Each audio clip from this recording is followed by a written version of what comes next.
విజయనగరం జిల్లా వెంపడం జిల్లా పరిషత్ ఉన్నత పాఠశాలలో నిర్వహించిన పేరెంట్స్ మీటింగ్లో టీడీపీ నేత పిన్నింటి శ్రీనివాసరావు పాల్గొన్నారు.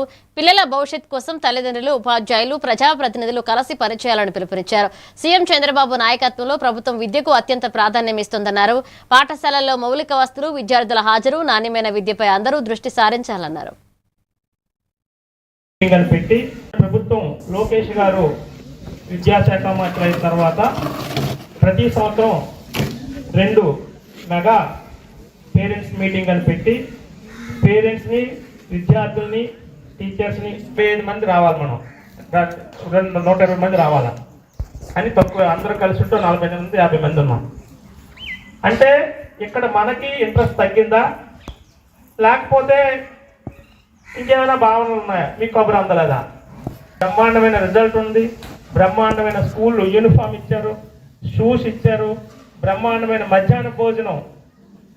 ఇందాక చూసాం మేము, రైసు మా సన్న బియ్యం ఇస్తున్నారు. ఇందాక నేను స్కూల్లో చూసాను ప్యాకెట్లతో. మరి అలాంటి భోజనం పెట్టి అన్ని బట్టలు ఇచ్చి, బుక్స్ ఇచ్చి చదివితే మంచి టీచర్స్ ఇక్కడ ఉన్న వాళ్ళందరూ బీఈడి, ఎంఏ బీఈడి, ఎంఎస్సి వాళ్ళు అంటారు రావాలి, అడగాలి అని. మరి ఫోన్ మీకు చేస్తారు, సంతోషం, అదైనా మంచి పని. మీరు కూడా లీడ్ తీసుకున్నారు.